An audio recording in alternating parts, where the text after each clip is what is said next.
ABC 10 News Pinpoint Weather Super 7-Day Forecast. All right, here in San Diego County, we are dealing with rain A little bit of rain, yeah, and maybe tomorrow as well. And tomorrow, more rain tomorrow, a little bit of wind mixed in. But speaking of the Sierra Nevada, we're getting nothing like that. It almost feels like a different storm compared to them. You can see it on the satellite radar in those higher elevations. Again, some of those spots may get several feet of snow before the weekend is done. But here at home, we're seeing a few raindrops, but nothing that's very concerning. Nothing certainly to the level that would cause flooding. Right now, the Pinpoint Doppler Live shows very little activity. Our totals did stack up a little bit in the morning and the afternoon.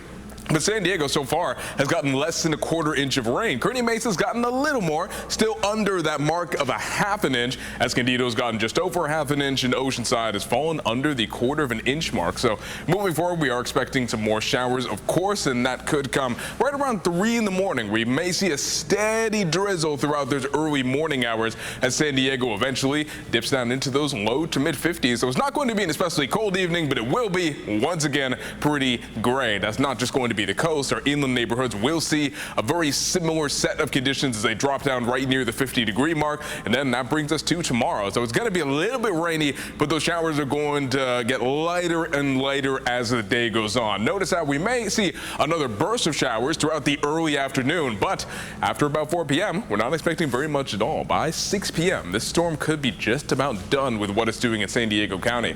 Tomorrow, San Diego has a high of 63, inland neighborhoods reaching up to 59, into the mountains a high of 42, deserts reaching up to 66.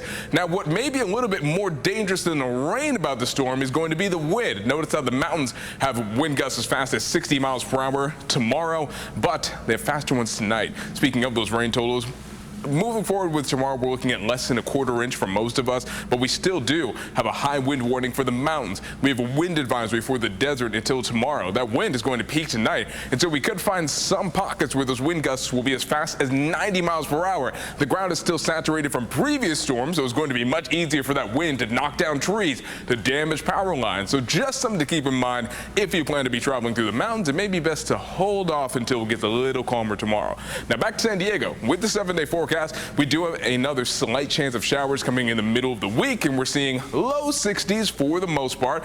Our inland neighborhoods will have some cold evenings over the next 7 days. Those overnight lows will be down into the 40s, so it will be some sweater weather every single night. Into the mountains, we may see a little bit of dusting of snow for those higher elevations, and eventually they're going to see a warm-up by next weekend. That warm-up is going to bring the deserts from 66 tomorrow to 76 by next weekend. So Nia, the light at the end of the tunnel is there. I don't know. I can't see it yet, Moses. What do I do this for then? Well, it's cloudy too. I want pure sun. Yes, we just give it some time. We need to give it some time.